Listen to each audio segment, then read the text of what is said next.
Hello दोस्तों, मैं विपिन कुमार। आपका एग्रीकल्चर स्टडी वीके में स्वागत है। आज हम इस वीडियो में एग्रोनॉमी के कुछ महत्वपूर्ण प्रश्नों की बात करेंगे जो यूपी कैटेक और BHUR और आदि इंट्रेंस एग्ज़ामों में पूछे आते हैं। तो उनके लिए यह वीडियो बहुत महत्वपूर्ण होने वाली है। और आज की वीडियो हमारी कुछ लंबी है क्योंकि इसमें कुछ आज ज़्यादा क्वेश्चन है, जिसमें से हमने 201 क्वेश्चन पिछली वीडियो में करा दिए और 201 क्वेश्चन की बात करते हैं।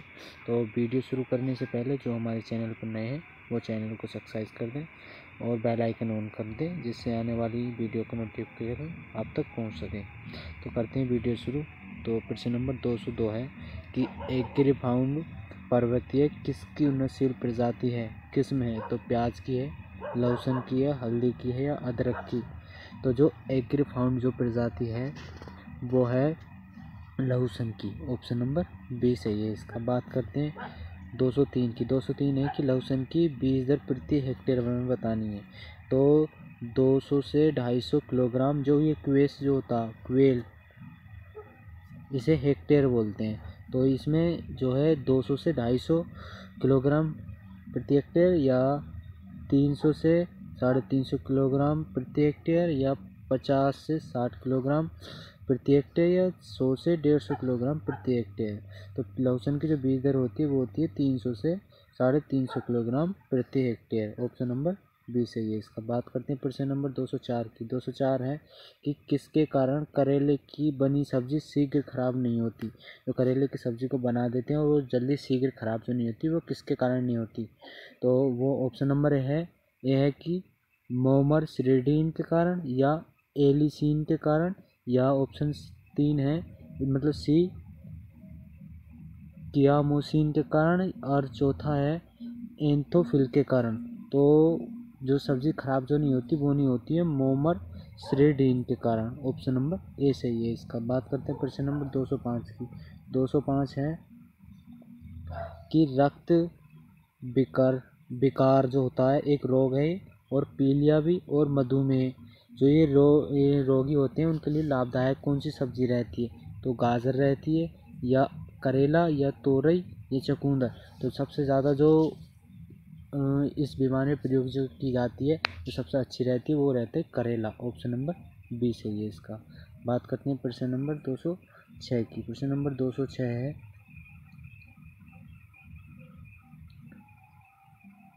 प्रश्न नंबर 206 है कि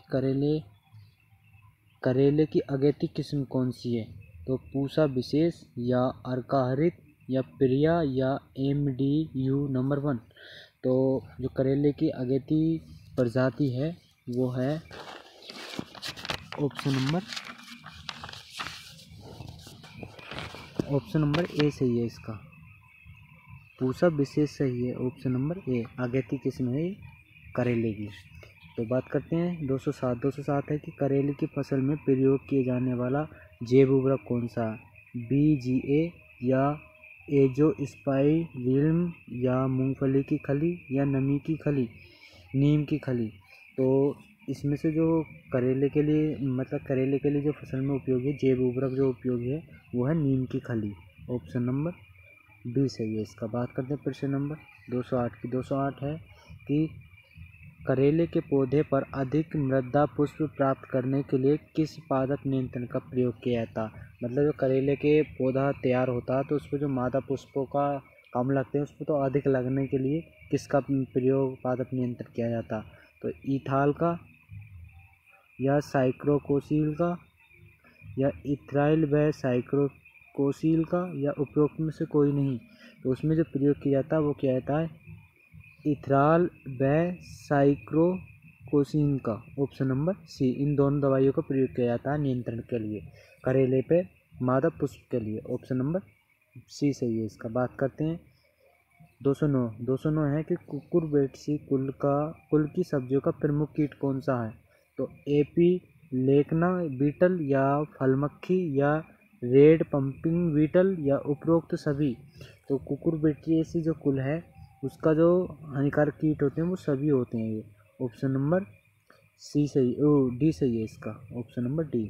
बात करते हैं प्रश्न नंबर 210 210 है कि करेले के शीघ्र बीज उत्पादन के लिए पृथक्करण की दूरी कितनी होती है। मतलब करेले का जब बीज उत्पादन जो तैयार किया जाता है उसके लिए पृथक्करण की दूरी कितनी होनी चाहिए।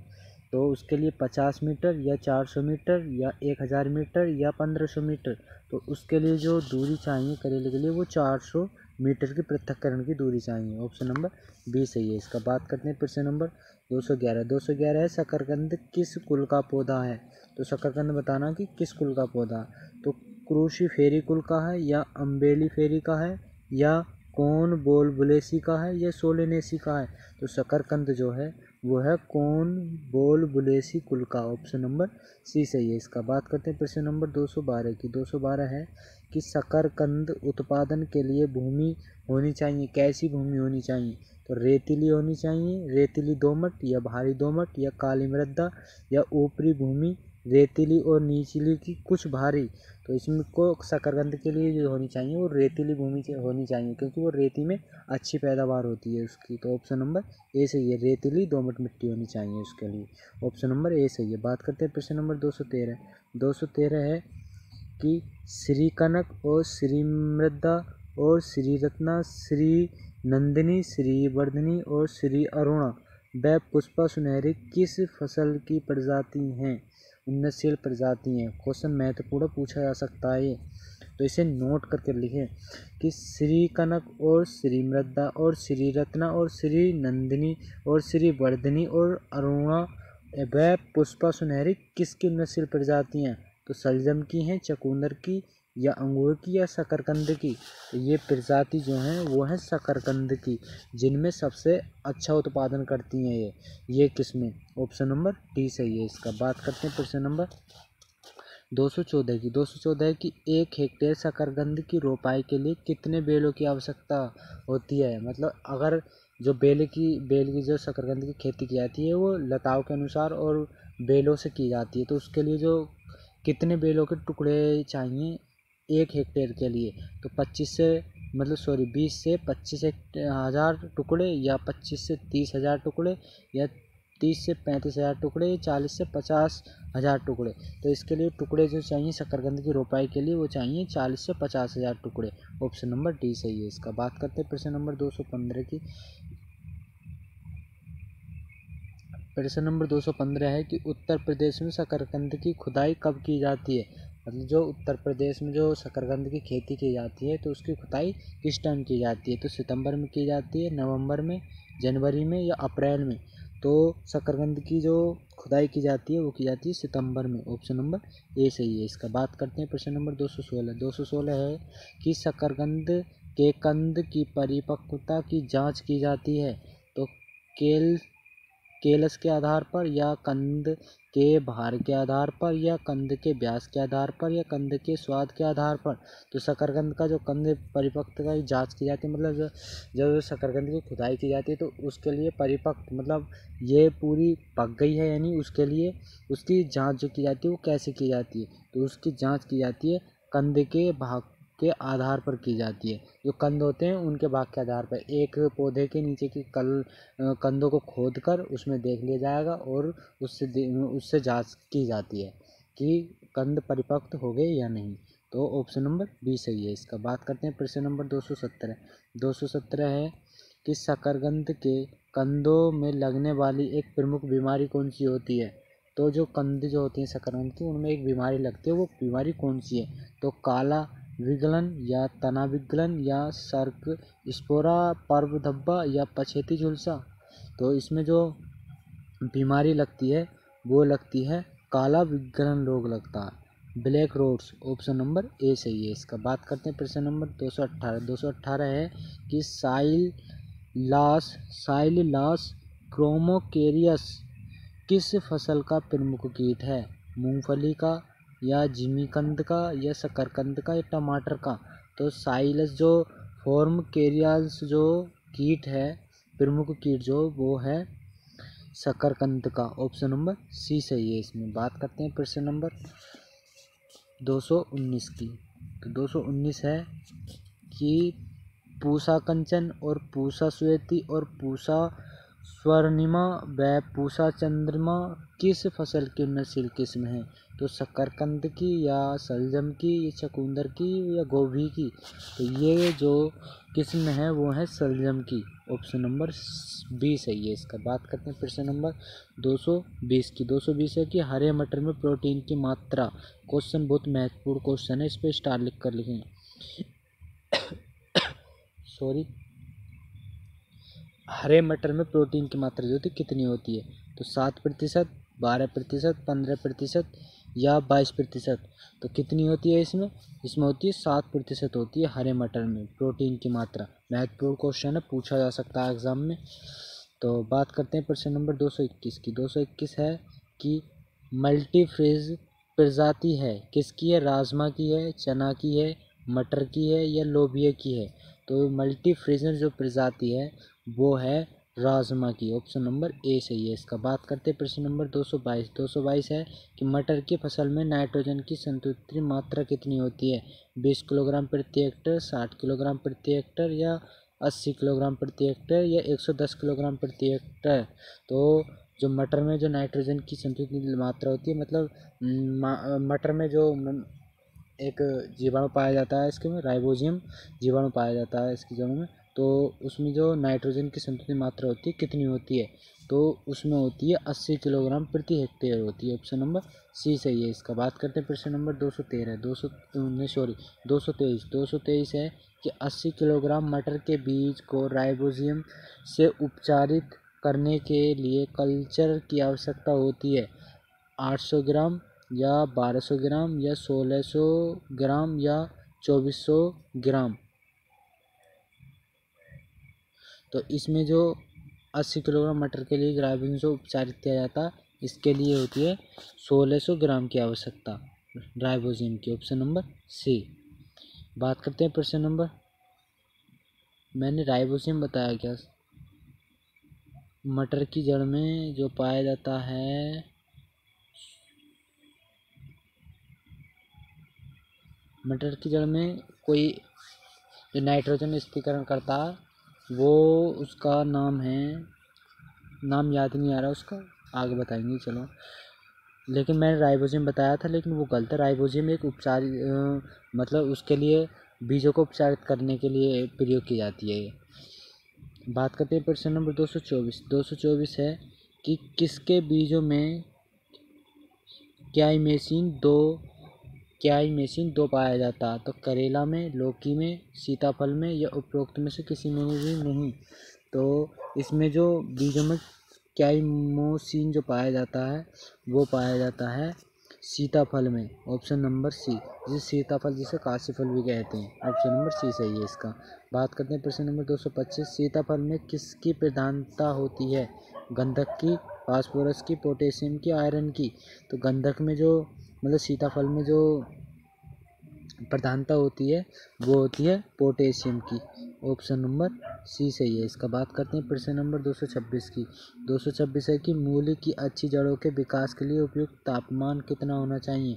5 से 10 सेंटीग्रेड तापमान, 10 से 15 सेंटीग्रेड तापमान या 15 से 20 सेंटीग्रेड तापमान या 20 से 25 सेंटीग्रेड तापमान?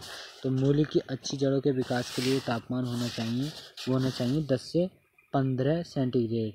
ऑप्शन नंबर बी सही है इसका। बात करते हैं प्रश्न नंबर 227 है कि मूली की सबसे लंबी किस्म कौन सी है? तो पूसा चेतकी या जौनपुरी मूली या पूसा रेशमी या पूसा हिमानी? तो जो सबसे लंबी किस्म है मूली की वो है पूसा रेशमी। ऑप्शन नंबर सी सही है इसका। बात करते हैं प्रश्न नंबर 228 है कि फार्मिंग की क्रिया किस फसल में होती है? टमाटर में, मिर्च में, नींबू में या मूली में? तो फार्मिंग की जो क्रिया होती है वो होती है मूली में। ऑप्शन नंबर डी सही है इसका। बात करते हैं 229 की। 229 है मूली के अंकुरण तथा उत्पादन को बढ़ाने के लिए बीज को उपचारित किया जाता है। तो उसके लिए जो मूली का अंकुरण के लिए उपचारित किया जाता है वो नेपेथिलीन से, एसेट्रिक एसिड से या मेलिक हाइड्रोजाइड से या 0.5% यूरिया के घोल से या उपरोक्त सभी से? तो मूल के जो उत्पादन के लिए, जो अंकुरण के बढ़ावा के लिए जो प्रयोग किया जाता है वो किया जाता है ऑप्शन नंबर ए सही है इसका। नेपीथिलीन एसिटिक एसिड का प्रयोग किया जाता है, ऑप्शन नंबर ए। बात करते हैं प्रश्न नंबर 230 है कि मूली की बुवाई का समय क्या है? अगस्त सितंबर, अक्टूबर नवंबर, दिसंबर जनवरी या उपरोक्त सभी। तो मूली का जो बुवाई का समय होता है वो होता है, तो मूली को किसी भी टाइम बो सकते हैं, ऑप्शन नंबर डी सही है इसका। तीनों ही सही है। अब बात करते हैं प्रश्न नंबर 231 है कि मूली में सफ़ेद रतुआ रोग का कारक क्या है? किसके कारण लगता है? तो एल्बियोग कैंडिल्ला के कारण, या पूर्विनिया केरोटा बोरे के कारण, या पीथियम अपनी डर्मेक्स के कारण, या सेरेस्ट्रोमेला मेला फिम्बलेट के कारण। तो इसमें जो लगता है वो लगता है एल्बियोग कैंडिल्ला के कारण है, ऑप्शन नंबर ए सही है इसका। बात करते हैं प्रश्न नंबर 232 की। 232 है कि मूली के पित्त का संबंध है किससे है? द्वितीयक जड़ का निकालना, या मूली का पीला पड़ना, या मूली के बीच में रिक्त स्थान, या उपरोक्त में से कोई नहीं। तो इसमें आंसर है मूली के बीच में रिक्त स्थान निकालना, ऑप्शन नंबर सी सही है इसका। बात करते हैं प्रश्न नंबर 233 की। प्रश्न नंबर 233 है कि गाजर में उत्तम रंग के लिए उपयुक्त तापमान कितना होना चाहिए? तो 10 से 15 सेंटीग्रेड, 12 से 20 सेंटीग्रेड, या 20 से 25 सेंटीग्रेड, या 25 से 30 सेंटीग्रेड। तो तापमान होना चाहिए 12 से 20 सेंटीग्रेड तापमान। बात करते हैं 234 की। 234 है कि गाजर में कार्बोहाइड्रेट की मात्रा कितनी होती है? 2%, 7%, 10%, 13%। तो इसमें जो कार्बोहाइड्रेट की मात्रा होती है गाजर में वो होती है 10%, ऑप्शन नंबर सी सही है इसका। बात करते हैं 235 की। 235 है कि गाजर में लगने वाला केरेटेलोज बीमारी किसके कारण होती है? जीवाणु के कारण, वायरस के कारण, या माइकोप्लाज्मा के कारण, या फफूंदी के कारण। तो ये गाजर में जो बीमारी होती है ये होती है वायरस के कारण, ऑप्शन नंबर बी सही है इसका। बात करते हैं प्रश्न नंबर 236 की। 236 है कि भारत के किस राज्य में शकरकंद आइपोमिया बटाटा का उत्पादन सबसे अधिक है? उड़ीसा में, बिहार में, पंजाब, पश्चिम बंगाल में, या महाराष्ट्र में। ये क्वेश्चन पूछा जा सकता है, महत्वपूर्ण क्वेश्चन है कि जो ये क्वेश्चन ऐसे ही पूछा सकती है कि भारत के किस राज्य में आइपोमिया बटाटे का उत्पादन सबसे अधिक किया जाता है? तो किस में किया जाता है? सबसे ज़्यादा उड़ीसा में किया जाता है, ऑप्शन नंबर ए सही है इसका। बात करते हैं प्रश्न नंबर 237 की। 237 है कि निम्न में से किस में एल्कोहल का व्यावसायिक उत्पादन किया जाता है? शलजम से, या जिमीकंद से, गाजर से, शकरकंद से।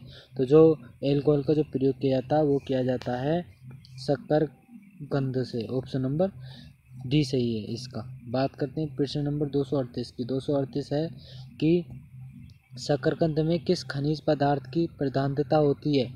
खनिज जो शकरकंद होता है इसमें खनिज पदार्थ की किसकी प्रधानता ज़्यादा होती है? कैल्शियम की, फास्फोरस की, पोटेशियम की, सोडियम की। तो इसमें जो मात्रा होती है पोटेशियम की प्रधानता ज़्यादा होती है, ऑप्शन नंबर सी सही है इसका। बात करते हैं प्रश्न नंबर 239 की। 239 निम्न में से कौन सा समूह लौकी की उन्नतशील प्रजाति है? आज़ाद, नूतन व अर्काबहार, पूसा, सुमिया व स्वर्णमंजिल, या हरा मधु व अर्का राजहंस, या पूसा विश्वास व अर्का चंदन। तो इसमें से जो लौकी की उन्नतशील प्रजाति है वो है आज़ाद, नूतन व अर्काबहार, ऑप्शन नंबर ए सही है इसका। बात करते हैं प्रश्न नंबर 240 की। 240 है कि लौकी की ग्रीष्मकालीन फसल के लिए बीज की बुवाई का उपयुक्त समय क्या है? लौकी की जो ग्रीष्मकालीन में फसल उगाई जाती है उसका बुवाई का समय क्या होता है? जून जुलाई, जनवरी फरवरी, अप्रैल मई, या जुलाई अगस्त। तो उसका जो समय होता है वो होता है जनवरी फरवरी, ऑप्शन नंबर बी सही है इसका। बात करते हैं 241। ग्रीष्मकालीन लौकी की बीज दर कितनी होती है? 4 से 6 किलोग्राम प्रति हेक्टेयर, 3 से 4 किलोग्राम प्रति हेक्टेयर, 6 से 7 किलोग्राम प्रति हेक्टेयर, 2 से 3 किलोग्राम प्रति हेक्टेयर। तो इसकी जो लौकी की बीज दर होती है ग्रीष्मकालीन की वो होती है 4 से 6 किलोग्राम प्रति हेक्टेयर, ऑप्शन नंबर ए सही है इसका। बात करते हैं प्रश्न नंबर 242 की। 242 है कि लौकी में मृदा पुष्पों की संख्या बढ़ाने के लिए किस पादप हार्मोन्स का प्रयोग किया जाता है? तो TIBA का, या IBA का, या G3 का, या साइप्रोमेरेथीन का प्रयोग किया जाता है। तो पादप हार्मोन्स का जो प्रयोग किया जाता है वो किया जाता है TIV का ऑप्शन नंबर ए सही है इसका। बात करते हैं प्रश्न नंबर 243 है कि लौकी में लगने वाली रेड पंपिंग बीटल पौधे की किस अवस्था में अधिक हानि पहुंचाती है? तो पुष्प निकलने के समय, फल लगने के समय, या पौधे की प्रारंभिक अवस्था में, या फलों के भंडारण के समय। तो ये लौकी की जो लगने वाली रेड पंपिंग जो बीटल होता है वो ज़्यादातर हानि पहुंचाता है पौधों की प्रारंभिक अवस्था में। ऑप्शन नंबर सी सही है इसका। बात करते हैं प्रश्न नंबर 244 काली तोरई का वनस्पति का नाम क्या होता है? तो काली तोरई का वनस्पति का नाम होता है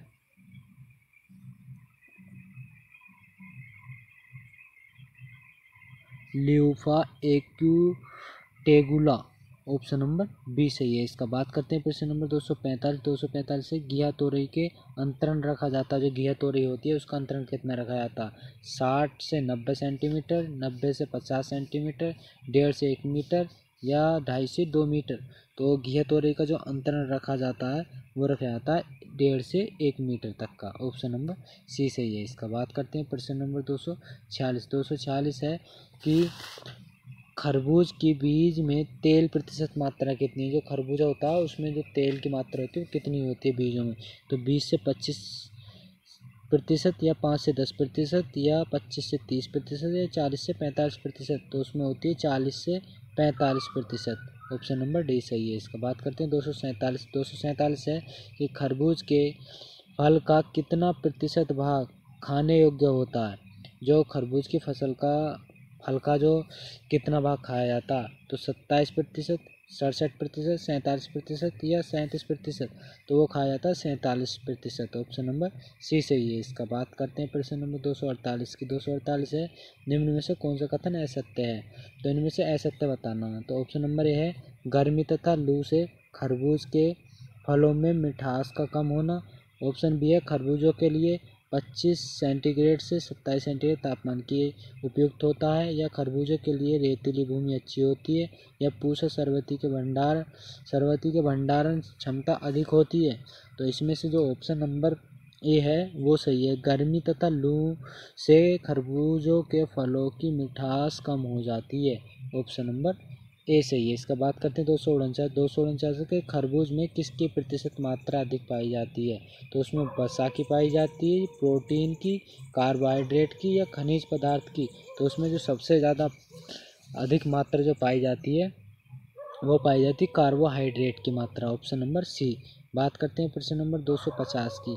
250 है दूर के बाजार में खरबूजों के फल ले जाने के लिए तुड़ाई की उपयुक्त अवस्था कौन सी है? फोर स्प्रिंग, या हार्म स्प्रिंग, या किसी अवस्था में भी फल के दरार पड़ने पर। तो इसकी जो तुड़ाई की जाती है दूर सफ़र में तो उसके लिए की जाती है हार्म स्प्रिंग की। ऑप्शन नंबर बी सही है इसका। बात करते हैं प्रश्न 251 क्वेश्चन शुरू करने से पहले कि आप वीडियो को एक बार लाइक ज़रूर कर दें। तो वीडियो को लाइक करना भूल जाते हैं, तो जो चैनल पर नए हैं वो चैनल को भी सब्सक्राइब कर दें। तो बात करते हैं 251 है अमरूद का वनस्पतिक नाम। अमरूद का वनस्पतिक नाम मूसा पेराडीसिका, या मेलस प्यूमा, और तीसरा है जिजीफा जुजुबा, या सीडियम गुवाजवा। तो मूरी का जो वनस्पतिक नाम है वो है सीडियम गुवाजुआ। ऑप्शन नंबर डी सही है इसका। बात करते हैं प्रश्न नंबर 252 है कि केला उत्पादन में भारत के किस राज्य का प्रथम स्थान है? महत्वपूर्ण प्रश्न है, पूछा जा सकता है कि केले के उत्पादन में भारत का प्रथम स्थान किसका है? तो महाराष्ट्र का, तमिलनाडु का, केरल का, आंध्र प्रदेश का। तो प्रथम स्थान है तमिलनाडु का। ऑप्शन नंबर बी सही है इसका। बात करते हैं 253 है सेब का सबसे अधिक बोनी मूल ग्रंथ है मार्लिंग 27 का, मार्लिंग 13 का, मार्लिंग 106 का, मार्लिंग 25 का। तो इसमें जो वो है ऑप्शन नंबर ए मार्लिंग 27 का। ऑप्शन नंबर ए सही है इसका। बात करते हैं प्रश्न नंबर 254 है कि फल फटने की समस्या किस में अधिक होती है? अमरूद में, बेर में, आड़ू में, लीची में। तो सबसे ज़्यादा तो होती है वो लीची में होती है फटने की। ऑप्शन नंबर डी सही है। 255 है कि शुष्क क्षेत्रों में निम्न में से किस फल वृक्ष की रोपित करेंगे? मतलब जो शुष्क क्षेत्र है उसमें फल वृक्ष को जो रोपित करेंगे किसे करेंगे? आम को, केला को, बेर को, लीची को। तो उसमें कहते हैं बेर को। ऑप्शन नंबर सी सही है। इसका बात करते हैं 256 है कि आम की बहुवर्णीय किस्म है, कौन सी है? चंद्रीकरण है, या ओलरू है, या बेलारी है, या उपरोक्त सभी है? तो आम की जो बहुवर्णीय किस्म है वो है चंद्रीकरण भी है, ओलूर भी है और बेलारी भी है। उपरोक्त ऑप्शन नंबर डी सही है इसका। उपरोक्त सभी हैं ये। बात करते हैं प्रश्न नंबर 257 की। 257 है कि आम के आम्रपाली किस्म के लिए अंतर रखा जाता है 5 से 5 मीटर का, 6 से 6 मीटर का, या 4.5 से 4.5 का, या 2.5 से 2.5 का। तो आम्रपाली के लिए जो अंतर रखा जाता है वो रखा जाता है 2.5 से 2.5 मीटर का। ऑप्शन नंबर डी सही है इसका। बात करते हैं 258 की। आम का सबसे हानिकारक कीट कौन सा है? आम का फड़का या चेपा, या सल्क कीट, या आम का तना बेधक, या शाखा बेधक कीट। तो आम का जो सबसे हानिकारक कीट होता है वो होता है आम का फड़का या चेपा। ऑप्शन नंबर ए सही है इसका। बात करते हैं प्रश्न नंबर 259 की। 259 है कि निम्न में से कौन सा अमरूद की प्रजाति नहीं है? सरदार, चित्तीदार, या बेहट कोकोनट, या सहारनपुर प्रवाह। तो अमरूद की जो प्रजाति नहीं है वो है सहारनपुर प्रभात। ऑप्शन नंबर डी सही है इसका। बात करते हैं प्रश्न नंबर, और ये महत्वपूर्ण प्रजाति है, पूछी जाती है एग्जाम में। एक से दो बार पूछ ली भी गई है कि सहारनपुर प्रवाह जो है किसकी प्रजाति है? तो अमरूद की।